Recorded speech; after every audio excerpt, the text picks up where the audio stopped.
चे गुवेरा, मसीहा या हत्यारा। एक समय हुआ करता था जब चे गुवेरा हर दूसरे टी शर्ट पर दिखाई देते थे और अब भी बहुत सी जगह दिखाई दिया करते हैं। शायद ही कोई ऐसा होगा जिसने चे का चेहरा न देखा हो। सर पर एक सितारे वाली बेरे कैप, लंबे घुंघराले बाल, आधी अधूरी आई दाढ़ी के साथ ऊपर की तरफ देखते हुए एक नौजवान चे गुवेरा की तस्वीर से हम सभी वाकिफ है। मगर क्या हम उस इंसान से वाकिफ हैं? अब बात कपड़ों से शुरू हुई है तो जाहिर सी बात है कि चे कोई फैशन आइकॉन होंगे, मगर कपड़ों से ज्यादा चे की ये तस्वीर झंडों में दिखाई देती है। जहां भी कहीं क्रांति लाने की लड़ाई की गई, लेफ्टिस्टों के मोर्चों में चे के झंडे और ख्याल सबसे आगे रहे हैं। यानी ये इंसान कोई बड़ा क्रांतिकारी होगा। इस बार आप सही है, चे क्रांतिकारी ही थे।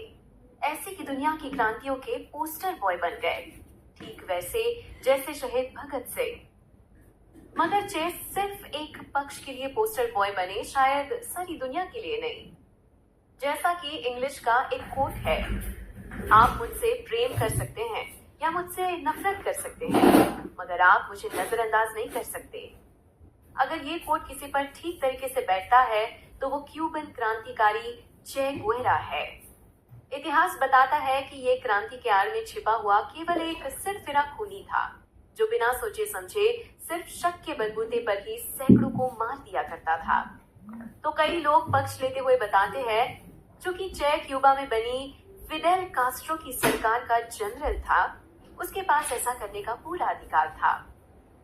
कुछ इतिहासकार बताते हैं कि चे मसीह से कम कुछ भी नहीं और बाकी बचे इतिहास से अधिकतर लोग वाकिफ ही नहीं है।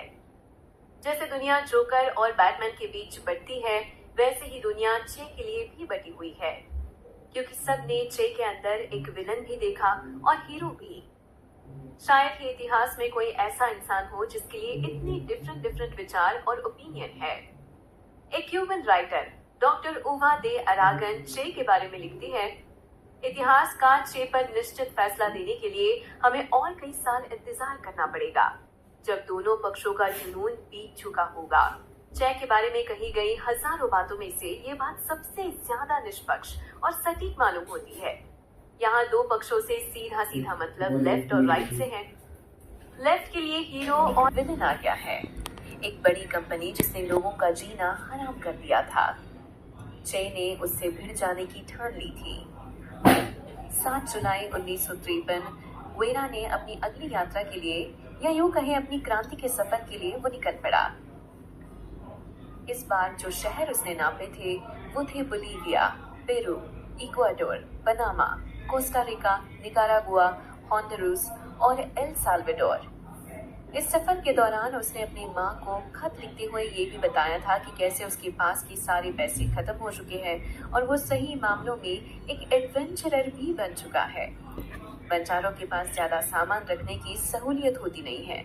यही बात उसने अपनी माँ को भी बताई और ये बताते हुए कि घर से निकलते वक्त जो सूट उसने उसे दिया था उसे वो बेचना पड़ गया है। यहाँ तक कि एर्नेस्टो ने अपना सालों से संभाल के रखा हुआ कैमरा भी बेच दिया था। उस समय शायद उसके पास खाने तक के पैसे नहीं थे और कर्ज सर पर था, सो अलग। चे जिन हालातों में था वो भले ही उसकी बेलगाम सफर करने की आदत से था, मगर ऐसे ही हाल में आम इंसान भी था और उसका कारण था कैपिटलिज्म। 10 दिसंबर 1953 ग्वाटेमाला के लिए रवाना होने से पहले गुवेरा ने एक खत अपनी बुआ को लिखा। उस खत में वो बड़ा गरमाया हुआ था।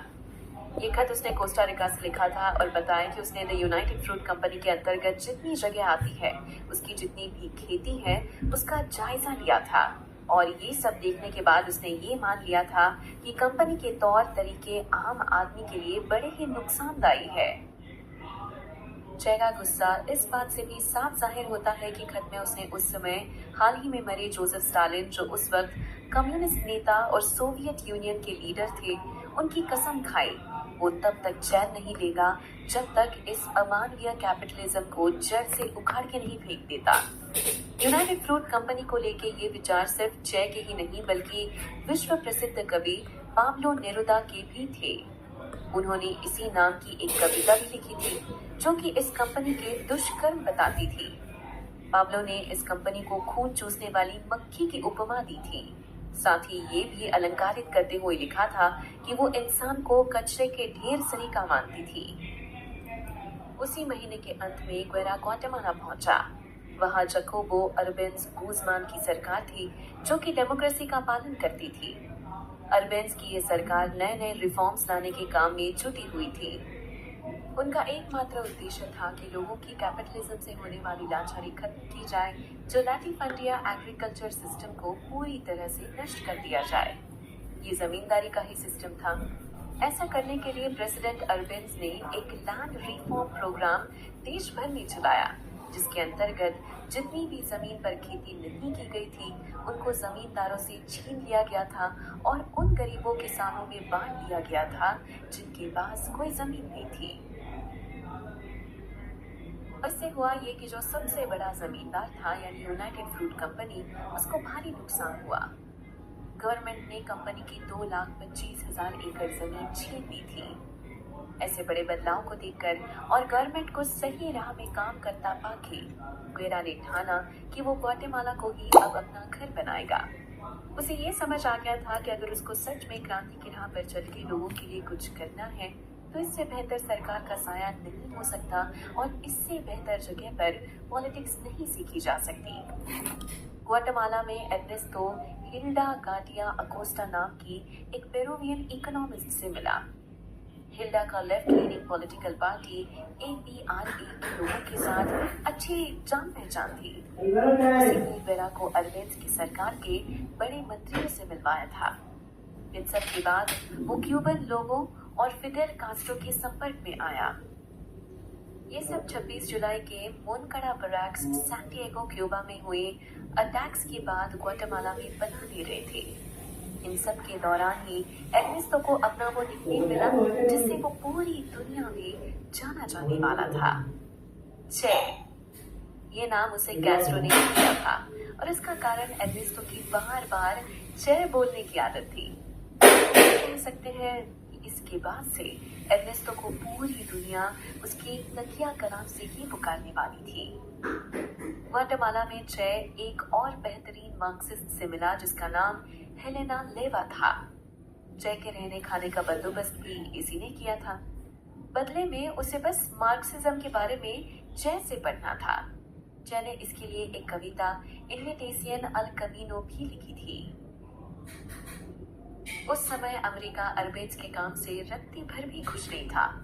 इसके उपाय में अमेरिकन राष्ट्रपति आइजनहावर ने CIA के साथ मिलकर अरबेंज को हटाने के लिए मिशन तैयार किया था।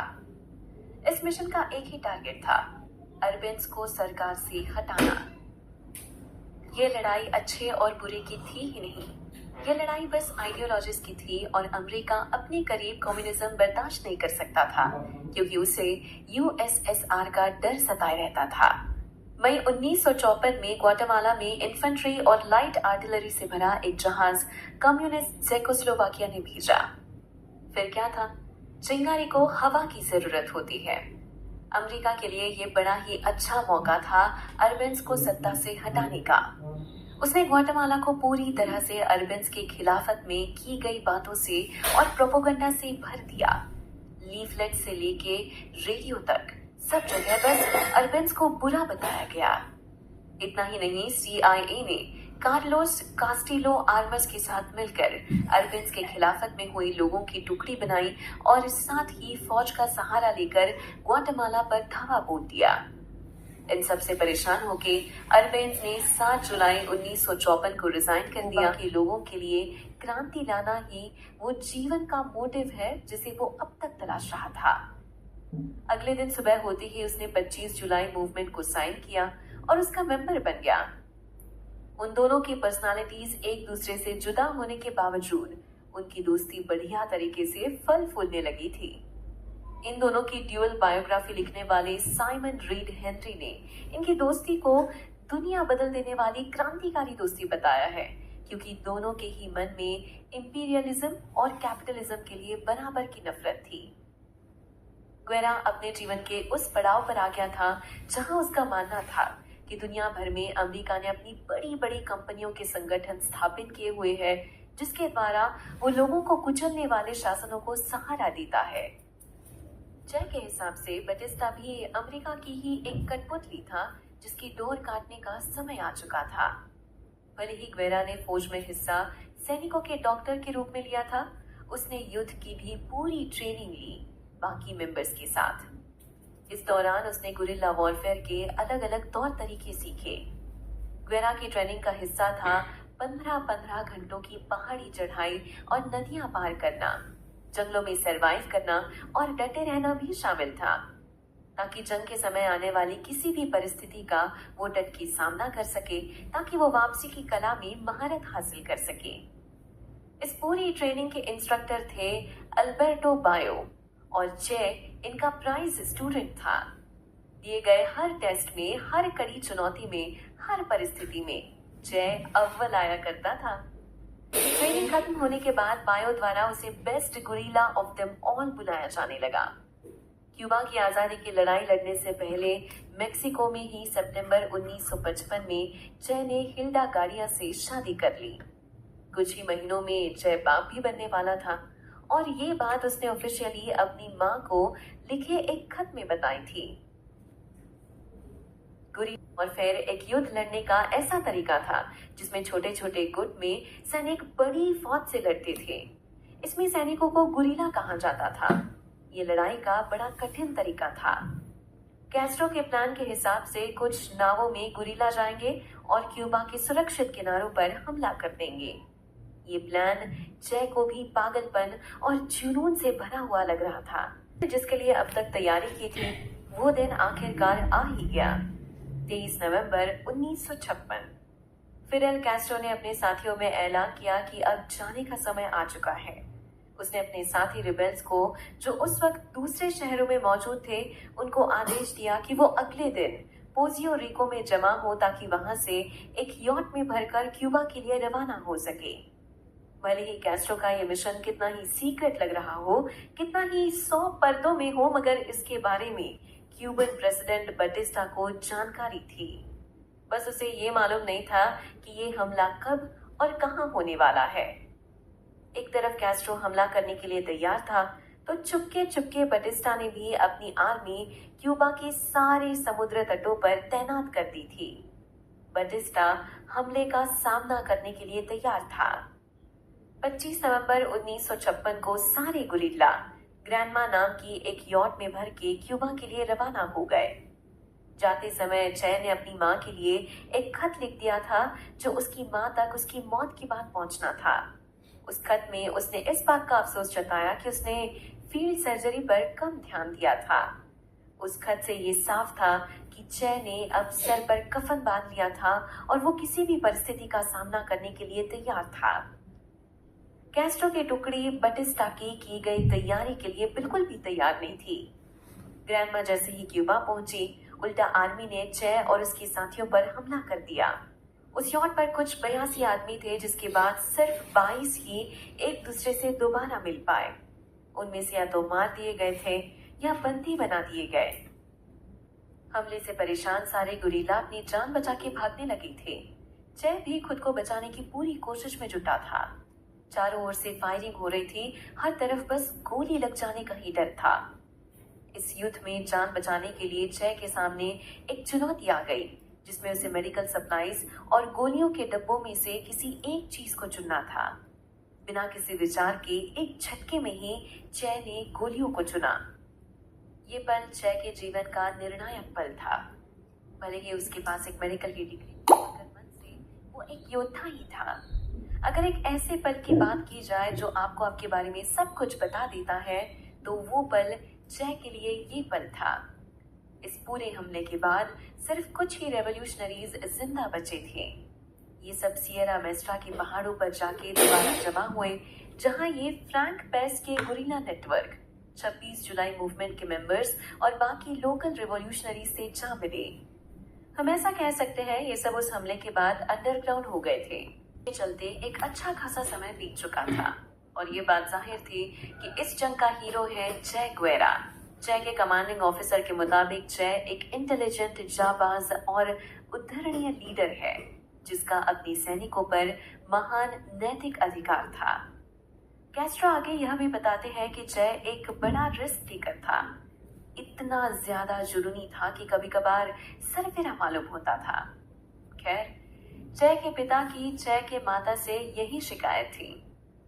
जोएल इग्लेसियस, जो गुएरा के टुकड़े का लेफ्टिनेंट था, अपनी डायरी में लिखता है कि चे की लड़ाई करने की क्षमता और तरीके इतने बेहतरीन और निपुण थे कि उसकी प्रशंसा दुश्मन भी किया करते थे।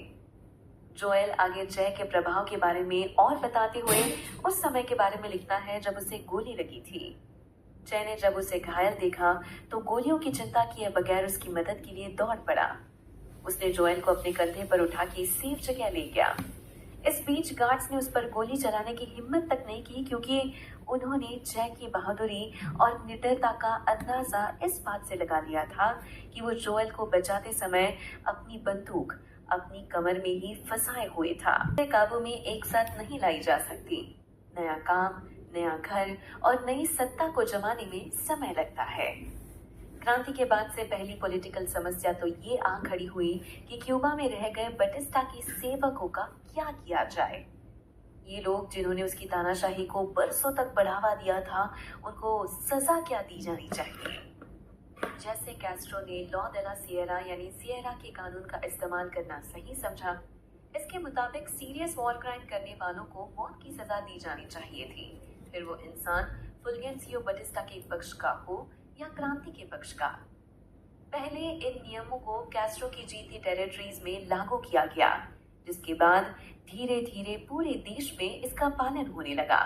जिसके बाद जिन पर भी गुनाहों के आरोप थे उन्हें बंदी बना लिया गया और उन पर कार्रवाई शुरू हुई। क्यूबन मिनिस्ट्री ऑफ जस्टिस के मुताबिक ये फैसला अधिकतम जनता द्वारा स्वीकारा गया और सराहा गया। वर्ल्ड वॉर 2 के बाद जो न्यूरेमबर्ग ट्रायल्स अलाइड नेशंस के द्वारा हारे हुए नाजी देश पर चलाया गया था, कैस्ट्रो द्वारा भी वही प्रोसीजर का इस्तेमाल हुआ। इस प्लान को लागू करने में चे की भूमिका भी थी। कैस्ट्रो द्वारा चे को 5 महीनों के लिए ला कबाना फोर्ट्रेस जेल का कमांडर बनाया गया। चे पर जो कुछ भी आरोप लगे थे युद्ध के दौरान, सबको क्रांति के अंतर्गत हटा दिया गया। ला कबाना के कमांडर के रूप में गुएरा ने हो रहे क्रांतिकारी न्यायाधिकरण के अंतर्गत अपराधियों की अपील को भी रिव्यू किया। हर अपराधी की जांच 2-3 आर्मी ऑफिसर, एक इवैल्यूएटर और एक आम नागरिक द्वारा की जाती थी। इस न्यायाधिकरण में लोगों को मौत की सजा फायरिंग स्क्वाड के हाथों दी जाती थी।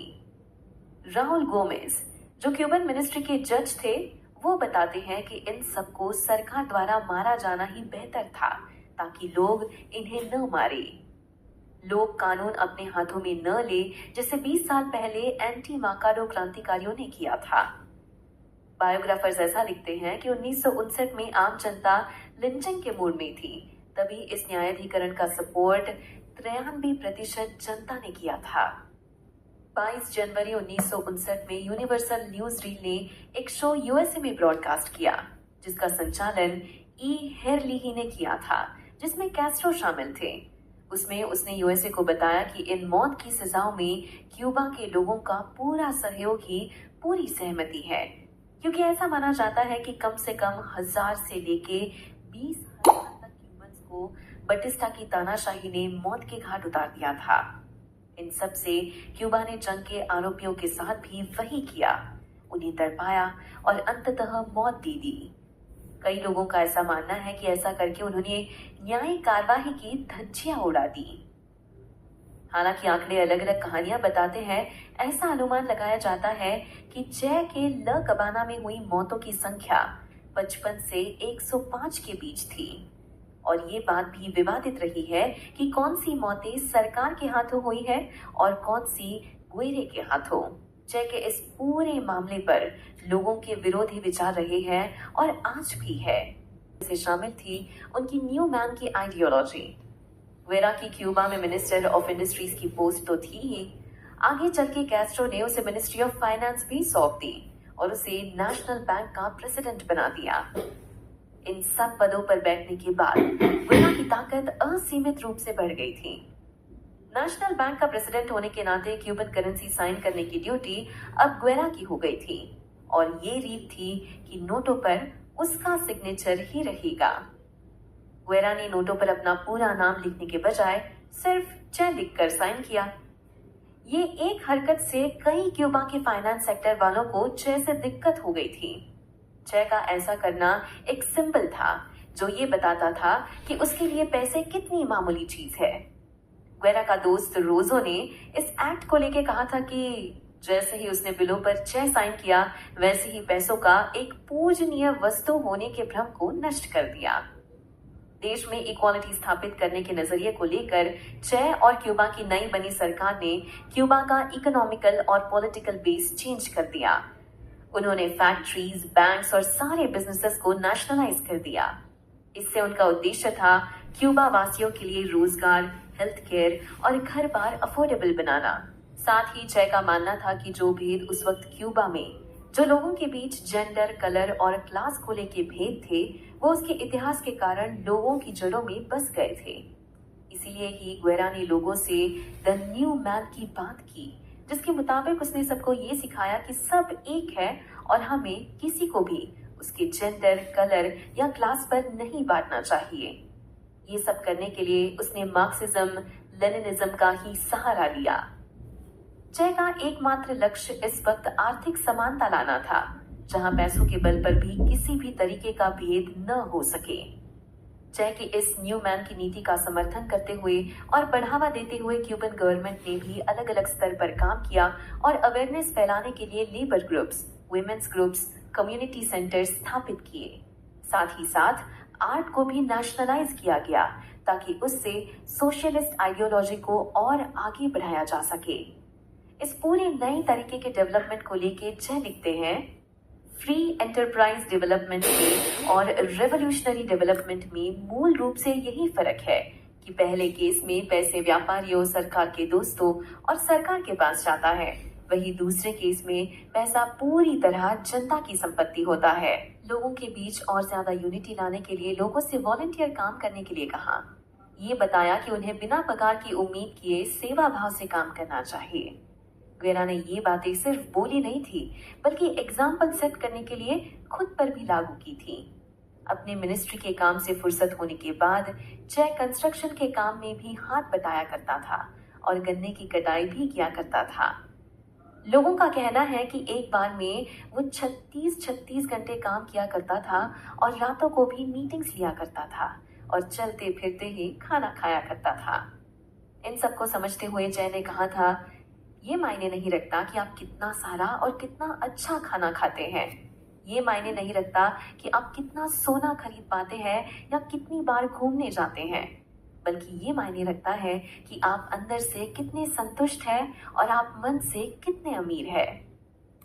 चे की यही बातें थी जो उसे लोगों में आज भी जिंदा रखे हुए है। कॉन्फ्रेंस उरुग्वे में चे ने खुशी जाहिर करते हुए एक note US president John F Kennedy को भेजा, असिस्टेंट सेक्रेटरी ऑफ यूएसए के हाथों। उस नोट में लिखा हुआ था, बे ऑफ पिग्स के लिए शुक्रिया। इन्वेजन के पहले तक रेवोल्यूशन थोड़ा डगमगाया हुआ सा मालूम होता था, मगर अब इसके बाद वो पूरी तरह मजबूत हो गया है। साथ ही हो रही यूएसए की बढ़ाई को खारिज करते हुए चे ने अमेरिका पर ये इल्जाम लगाया कि डेमोक्रेसी होने के बावजूद वे लोग ब्लैक कस पर हो रहे अत्याचारों के लिए कुछ नहीं कर पाए। गुएरा ने आगे यूएसए के द्वारा किए गए अत्याचारों की बात बताते हुए ये भी बताया कि कैसे ओपेनहाइमर जैसे साइंटिस्ट को अपना पद छोड़ना पड़ा, कैसे पॉल रॉबसन की अद्भुत आवाज से पूरी दुनिया को वंचित करा दिया गया और कैसे रोजनबर्ग्स को मौत के घाट उतार दिया गया। अपनी बात को खत्म करते करते चे ने यूएसए की धज्जियां उड़ा दी। उसने ये बताया कि कैसे अमेरिका सच्चे सुधार लाने की बातें कभी करता ही नहीं है, कभी एग्रीकल्चरल रिफॉर्म्स की बात करता ही नहीं है, बल्कि सेफ टॉपिक्स पर बातें करने की कोशिश करता है, जैसे पानी की सप्लाई वगैरह। शायद उसे रिफॉर्म टॉयलेट्स में लाना है।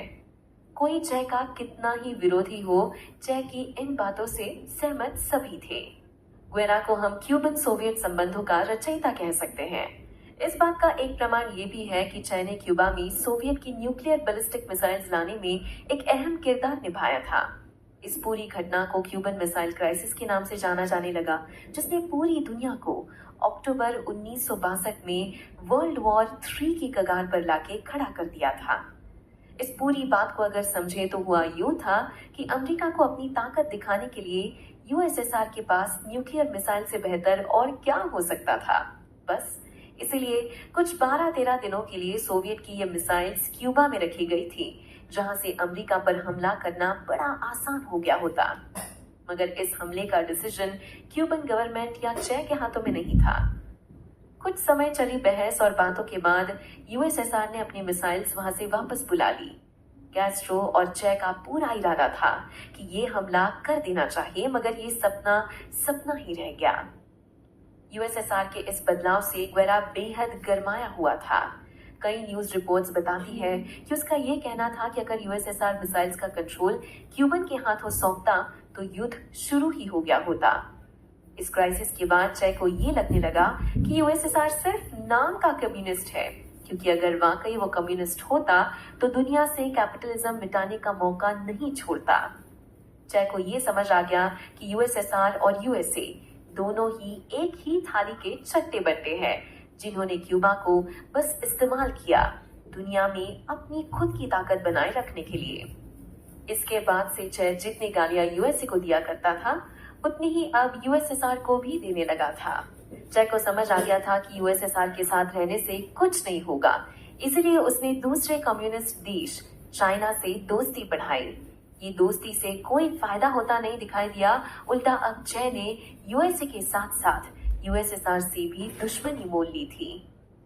यह याद रखने वाली बात है कि क्यूबा का राष्ट्रपति कैस्ट्रो अब भी यूएसएसआर का ही दोस्त था। फरवरी 1965 अल्जीरिया में हो रही एक कॉन्फ्रेंस में चे ने कम्युनिज्म को लेकर एक स्पीच दी, जिसमें उसने सोशलिस्ट देशों को उनके कर्तव्य याद दिलाए। साथ ही यहाँ भी उसने यूएसएसआर की कड़ी निंदा की। उसने बताया कि कैसे यूएसएसआर मार्क्स को भूल गया है।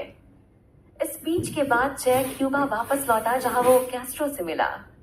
इन स्पीच और कैस्ट्रो से मिलके ठीक 2 हफ्ते बाद चे गायब हो गया। किसी को कोई खबर नहीं थी कि चे कहाँ गया है। थी तो बस अफवाहें। चे क्यूबा का सेकंड इन कमांड था और बड़ी अहम पोस्ट पर भी कार्यरत था। या ग्वेरा के बारे में जानने की कोशिश कर रही थी। 16 जून 1965 में कैस्ट्रो ने सबको बताया कि चे ठीक है, और उसके बारे में जानकारी तभी हासिल की जा सकती है जब चे खुद ये जानकारी देना चाहेगा। इसके बाद अक्टूबर 3, 1965 को कैस्ट्रो ने एक बिना तारीख वाला चे का लिखा हुआ खत लोगों में आम किया, जो ग्वेरा के फेयरवेल लेटर के नाम से जाना गया। चे ने उस खत में बताया था कि वो अब भी क्यूबन रेवोल्यूशन के पक्ष में खड़ा है, मगर उसे अब और भी देशों में क्रांति लाने जाना होगा। साथ ही चे ने अपने सारे पदों से इस्तीफा दे दिया था और क्यूबा की नागरिकता भी छोड़ दी थी। चे के ऊपर यूएसए का खतरा तो था ही, साथ ही उसके ऊपर यूएसएसआर का और कैस्ट्रो के हाथों बनाया हुआ दबाव भी था। क्यूबा छोड़ने के ये कई कारणों में से एक था। सारे कारणों में से सबसे प्रबल था उसका सारी दुनिया से कैपिटलिज्म को नष्ट कर देने का सपना, जो अब दोबारा किसी देश की क्रांति मांग रहा था। चे को अब और क्रांति लानी थी। जब उसने देखा कि उसके ज्ञान का सही उपयोग किया जा सकता था, तब उसने पाया बोलीविया और कॉन्गो ये ऐसे 2 देश थे जहां क्रांति की लड़ाई पनप रही थी और यहाँ के लोगों को बदलाव की सख्त जरूरत थी। अर्ली 1965 में ग्वेरा कॉन्गो पहुंचा। उसके हिसाब से यह कैपिटलिज्म की एक कमजोर कड़ी है, इसीलिए यहाँ क्रांति ला पाने के बहुत आसार दिखाई दे रहे थे। जब वो यहाँ आया और कॉन्गो के रिबेल ग्रुप से मिला तो उसने पाया कि इन्हें कुछ भी नहीं आता है। ना ही उन्हें लड़ाई की कोई तरीके आते थे और ना ही उन्हें किसी बात का ज्ञान था। इजिप्ट के प्रेसिडेंट, जो ग्वेरा के दोस्त भी थे, उन्होंने ग्वेरा को साफ साफ मना किया था कि यहाँ जाना सही नहीं होगा। क्रांति तो दूर, यहाँ चे सिर्फ एक टार्जन बन के रह जाएगा। मगर ग्वेरा ने इस बात को नजरअंदाज कर दिया था। कॉन्गो के लोगों को कुछ महीने ट्रेनिंग देने के बाद उसे ये मालूम हुआ कि यहाँ के लोग किसी काम के नहीं हैं। ये खुद ही आजाद नहीं होना चाहते तो इन्हें कोई क्या आजादी दिलाएगा। सारे रिबेल ग्रुप्स के लीडर भ्रष्ट और अय्याशी किस्म के थे, तो उनके सैनिक क्या ही क्रांतिकारी बन पाते। उसे ये पता चल गया था कि यहाँ तो क्रांति नहीं आ सकती। इस बात को तो ऐसा समझा जा सकता था कि जो किताब कॉन्गो आने के बाद ग्वेरा ने कॉन्गो के लिए लिखना शुरू की थी, लौटते समय उसका नाम द स्टोरी ऑफ फेलियर रख दिया। कॉन्गो में निराशा हाथ आने के बाद चे दोबारा क्यूबा जाने के लिए तैयार नहीं था, क्योंकि कैस्ट्रो ने उसका फेयरवेल लेटर पहले ही आम कर दिया था, जबकि वो लेटर तभी बाहर आना था जब उसकी मौत की खबर आती। चे के पास ज्यादा साधन नहीं थे, इसलिए वो अगले 6 महीनों के लिए यूरोप चले गया, जहां उसने एक प्लान बनाया जिस तरीके से क्यूबा में क्रांति लाई गई थी उसी तरीके से पूरे लैटिन अमेरिका में लाई जा सकती है, जिसकी शुरुआत बोलीविया से हुई थी। ग्वेरा को मालूम था कि ये प्लान सुसाइडल है, मगर क्रांति के लिए वो कुछ भी दांव पर लगा सकता था, इसलिए उसने तय किया कि अब पहले बोलीविया में क्रांति लाई जाएगी। बोलीविया के लिए रवाना होने से पहले 21 जुलाई 1967 में वो क्यूबा गया। वहां वो अपने दोस्त कैस्ट्रो से और अपनी बीवी से एक आखिरी बार मिलने गया था। साथ ही उसने अपने 5 बच्चों के लिए एक खत भी छोड़ा जो उनको उसके मौत के बाद मिलना था, और उस खत में लिखा हुआ था, सबसे बढ़कर दुनिया में कहीं भी किसी के खिलाफ किए गए किसी भी अन्याय को गहराई से महसूस करने में हमेशा सक्षम रहे। ये एक क्रांतिकारी में सबसे सुंदर गुण है। लेट 1967 बोलीविया पहुंचने के बाद भी चे की लोकेशन पब्लिक नहीं थी। कुछ लोगों को अंदाजा था कि चे कहाँ हो सकता है, मगर ठीक तौर से किसी को भी इस बात का अंदाजा नहीं था। बोलीविया पहुंचते ही चे ग्रामीण इलाकों में छुप गया था। कॉन्गो की तरह यहाँ भी उसके हाथ बस निराशा ही आई थी, मगर कारण दूसरे थे। चे द्वारा बोलीविया में भी क्रांति नहीं लाई जा सकती थी, क्योंकि चे को यहाँ की गुरिल्ला आर्मी से कोई समर्थन नहीं मिला। साथ ही बोलीविया की कम्युनिस्ट पार्टी ने भी चे का कोई साथ नहीं दिया। इसका कारण ये था कि ये कम्युनिस्ट पार्टी यूएसएसआर की दोस्त थी, और चे तो यूएसएसआर का दुश्मन हो चुका था, और ये गुरिल्ला आर्मी बिल्कुल नौसिखिया थी। चे ने उन्हें सिखाने की कोशिश भी की, मगर हर बार नाकाम हो जाता, क्योंकि कोई ना कोई बोलीविया का आदमी उसकी जानकारी बोलीवियन आर्मी को दे दिया करता था, तो ग्वेरा को बार बार घूमते रहना पड़ता था। साथ ही बोलीविया की सरकार यूएसए की कठपुतली थी और उसकी आर्मी सीआईए के द्वारा तैयार की हुई थी। इस तरह मझधार में फंसे होने के बावजूद चे हवाना से कोई संपर्क नहीं बना सकता था, क्योंकि जो रेडियो उसे इमरजेंसी के लिए दिए गए थे वो दोनों के दोनों ही खराब थे। इस बोलीविया के पूरे किस्से के खत्म होते होते चे ने अपनी डायरी में लिखा था, यहाँ के किसान हमारा समर्थन नहीं कर रहे हैं, बल्कि हमारी दुश्मनी कर रहे हैं। 7 अक्टूबर 1967 में एक मुखबिर ने चे की लोकेशन की जानकारी बोलीवियन स्पेशल फोर्स को दे दी। अगले ही दिन 8 अक्टूबर को कुल 180 रेंजर्स ग्वेरा को पकड़ने के लिए गए। यहाँ चे के गुरिल्लाओं की और बोलीवियन रेंजर्स की मुठभेड़ हुई, जिसमें ग्वेरा बुरी तरह से घायल हो गया। बोलीवियन सार्जेंट ये बताते हैं कि जब रेंजर्स ग्वेरा को मारने के लिए ढूंढ रहे थे, तब घायल ग्वेरा उनके आगे हाथ ऊपर करे आया और वो चिल्लाया, गोली मत चलाओ, मैं हूँ चे ग्वेरा, मैं तुम्हारे लिए मुर्दा से ज्यादा जिंदा काम का हूँ। ग्वेरा को अरेस्ट कर लिया गया और उसे पास के ही एक स्कूल हाउस में कैद करके रखा गया। चे की देखरेख कर रहे सैनिकों में से एक सैनिक गुज़मान बताता है कि जब चे को कैद किया गया तो उसकी हालत बड़ी खराब थी। उसके पैरों में गोली लग चुकी थी, उसके कपड़े फट गए थे, मुंह मिट्टी से सना हुआ था। इतनी तकलीफ के बावजूद उसने अपना सर ऊपर ही उठाए रखा और उसने सबसे नजरें मिला के ही बात की। उसने किसी भी सवाल का जवाब नहीं दिया, बस कुछ स्मोक करने के लिए मांगता रहा था। गुज़मान बताता है कि उसने चे पर दया खाके उसे थोड़ी तंबाकू दे दी ताकि वो अपनी सिगार पाइप में फूंक सके। 8 तारीख की ही रात को हाथ बंधे होने के बावजूद उसने एक ऑफिसर को लात मार दी जो उसका पाइप छीनने की कोशिश कर रहा था। अगली सुबह 9 अक्टूबर को चे ने उस स्कूल टीचर जूलिया कॉर्टिस से मिलने की मांग की। जूलिया बताती है कि चे बड़ा ही तेजस्वी इंसान था। उसने जूलिया से स्कूल की कंडीशन की बात की। उसने ये समझाया कि कैसे आम लोगों के बच्चों के पढ़ने की जगह के लिए सरकार के पास कोई पैसा नहीं था, जबकि सरकारी अधिकारियों के पास महंगी गाड़ियां जरूर थी। जूलिया से कहा, हमारी लड़ाई इसी भेद के खिलाफ है। जूलिया के बाद दोपहर को बोलिवियन प्रेसिडेंट का ये आदेश आया कि चे को मार दिया जाए, जबकि यूएसए उससे और पूछताछ करना चाहता था। जिस फोर्स ने चे को कब्जे में ले रखा था, उनके ही हाथों चे की जान सौंपी गई। 27 साल का मारियो टेरान ने ये जिम्मेदारी अपने कंधे पर ली। उसका ऐसा करने की एक ही वजह थी, और वो ये कि चे के गुरिल्ला स्क्वाड के हाथों कुछ महीनों पहले ही उसके 3 दोस्त मारे गए थे। चे की मौत के आधे घंटे पहले तक उससे पूछताछ की गई थी।